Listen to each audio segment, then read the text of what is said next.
पिता और पुत्र और पवित्र आत्मा के नाम पर आमीन। यीशु मसीह में प्यारे भाई और बहनों, आज हम रविवार के दिन लूकस के सुसमाचार पहले अध्याय के 5 से लेकर 25 तक के ईश वचन पर ध्यान करेंगे। यहाँ पर हम ये देखते हैं कि जकरियस जो कि एक याजक हैं, ईश्वर के मंदिर यरूशलेम पर धूप अर्पण कर रहे हैं और वो एक याजक हैं, पुरोहित हैं। उस ज़माने में करीब 7,000 से लेकर 8,000 याजक यरूशलेम में थे और उन्हें 24 दलों में बांट दिया गया था। तो इसलिए एक दल में 300 से करीब याजक होते थे और साल में 2 बार हर एक दल को प्रभु के मंदिर में प्रार्थना करने का, धूप अर्पण करने का, सेवा करने का अवसर प्राप्त होता था।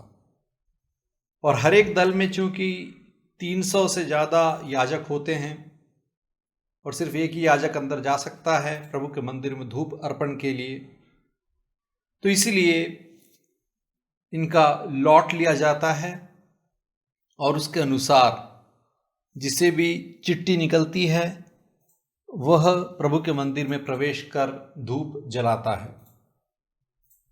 तो जकरियस को उस समय चिट्ठी मिलती है और उसे यह अवसर प्राप्त होता है कि वह 1 हफ्ते प्रभु के मंदिर में धूप अर्पण कर सके, धूप जला सके और प्रार्थना कर सके।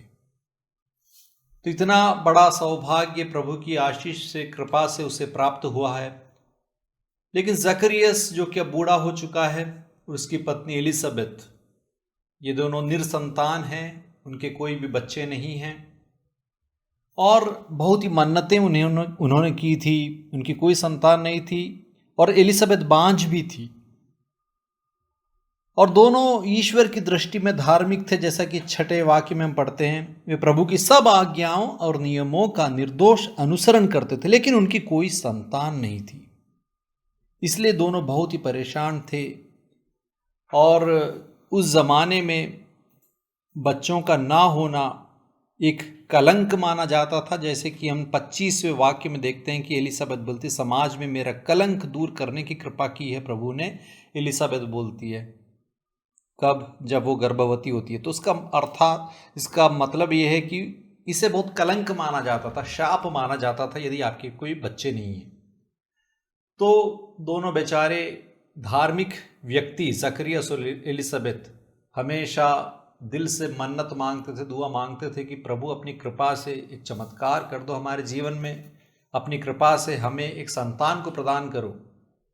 पुराने नियम में ऐसे बहुत से उदाहरण हैं जहाँ पर एक बांझ स्त्री को पुत्र प्राप्त होता है, जैसे कि सारा के बारे में हम जानते हैं। अब्राहम की पत्नी सारा जो कि बांझ थी, वंध्या थी और वृद्धावस्था में उसको भी एक पुत्र प्राप्त होता है, इसहाक।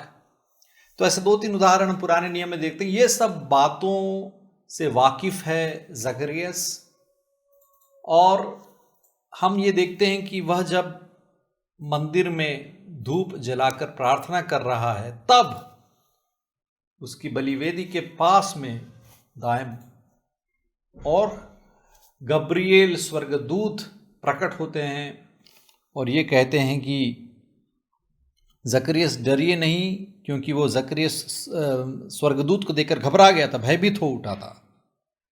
जब धूप की वेदी की दाईं ओर स्वर्गदूत दिखाई दिया तो स्वर्गदूत जकरियस से कहता है डरिए नहीं। पहली बात जब स्वर्गदूत जब इंसान से बोलते हैं तो वो डरिए नहीं, फियर नॉट, आपकी प्रार्थना सुनी गई है, आपकी पत्नी एलिजाबेथ के एक पुत्र उत्पन्न होगा, आप उसका नाम योहन रखेंगे। आपकी प्रार्थना सुनी गई है। इसका अर्थ यही है कि जकरियस और एलिजाबेथ हमेशा प्रार्थना करते थे कि उन्हें ईश्वर की कृपा से एक संतान प्राप्त हो जाए और बहुत ही स्पष्ट रूप से कहा है कि आपकी पत्नी एलिजाबेथ के एक पुत्र उत्पन्न होगा। आपकी पत्नी एलिजाबेथ के ही द्वारा, बांझ जो है उसके ही द्वारा तुम दोनों को एक पुत्र प्राप्त होगा। और उसका नाम तक प्रभु ने बता दिया है योहन, क्योंकि प्रभु जो चाहते हैं वही स्वर्गदूत बयां करता है। वह स्पोक्समैन है। प्रभु जो कहते हैं वह कम्युनिकेट करता है, बताता है। स्वर्गदूत, उसका नाम तक निश्चित कर दिया है, योहन नाम रहेगा। योहन नाम का अर्थ है यहोवा करुणामय है, कृपालु है, या यहोवा की कृपा, ईश्वर की कृपा, यह है योहन नाम का अर्थ। और इसके बारे में बहुत भविष्यवाणी प्रवचन भी बताया स्वर्गदूत ने कि वह प्रभु की दृष्टि में महान होगा, अंगूरी और मदिरा नहीं पिएगा सैमसन की तरह, वह अपनी माता के गर्भ में ही पवित्र आत्मा से परिपूर्ण हो जाएगा, और इस्राएल के बहुत से लोगों का मन उनके प्रभु ईश्वर की ओर अभिमुख करेगा।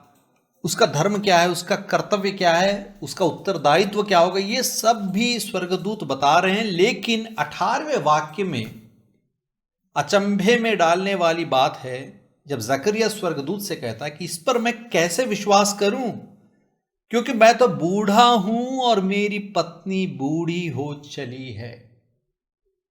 यह बहुत ही आश्चर्यचकित करने वाली एक बात है, इसलिए क्योंकि इतने सालों से जकरियस और एलिसबेथ जो कि धार्मिक व्यक्ति हैं, प्रभु की आज्ञा का पालन करते हैं, जकरियस जो कि याजक है, पुरोहित है, इतना सब होने के बावजूद और इतने सालों से मन्नतें मांग रहे हैं, प्रार्थना कर रहे हैं, पुराने नियम में प्रभु के चमत्कारिक कार्यों के बारे में उन्हें मालूम है, उसके बावजूद वो लोग यकीन नहीं कर रहे हैं। जकरियस यकीन नहीं कर रहा है, विश्वास नहीं कर रहा है, और पूछ रहा है कि मैं कैसे विश्वास करूं, कैसे मुझे पता चलेगा, क्योंकि मैं तो बूढ़ा हूं, मेरी पत्नी बूढ़ी हो चली है।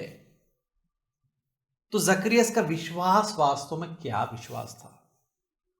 उसके विश्वास की परख यदि हो रही है तो यहां पर पता चल रहा है कि उसका विश्वास कितना कमजोर था। धूप अर्पण कर रहा है, मंदिर में प्रार्थना करता है, तो उसकी प्रार्थना सिर्फ होठों से निकलती है, शायद दिल से नहीं, मन से नहीं।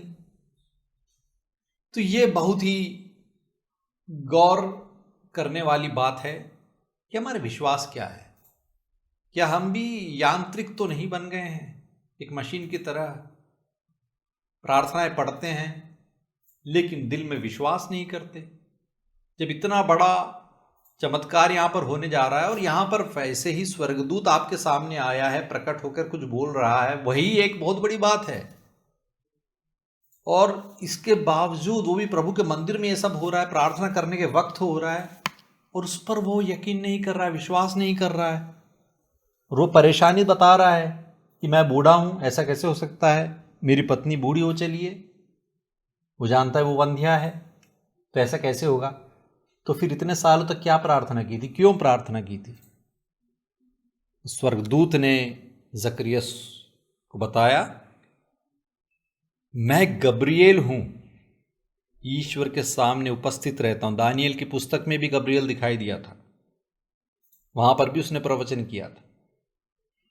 ईश्वर के सामने उपस्थित रहने वाला गब्रिएल हूं, मैं आपसे बातें करने और आपको यह शुभ समाचार सुनाने के लिए भेजा गया हूं। प्रभु ने मुझे इसलिए भेजा है।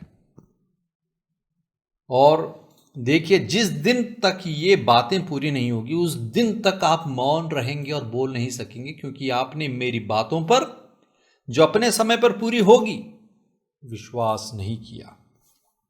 तो विश्वास न करने की सजा जकरियस को मिलती है, क्योंकि जिसे विश्वास करना चाहिए, ऐसे व्यक्ति जिसे कि विश्वास करने की इतनी संभावना है, इतना अवसर मिला है, वैसा व्यक्ति विश्वास करने से पीछे उठ रहा है, प्रभु पर शक कर रहा है। प्रभु के लिए कुछ भी असंभव नहीं है, ये बात जानता है, उसके बावजूद वह विश्वास नहीं कर रहा है, और तब उसे इसका दंड मिलता है, सजा मिलती है कि जब तक पुत्र पैदा नहीं होगा तब तक तुम्हारी जुबान नहीं खुलेगी, तब तक तुम गूंगे हो जाओगे।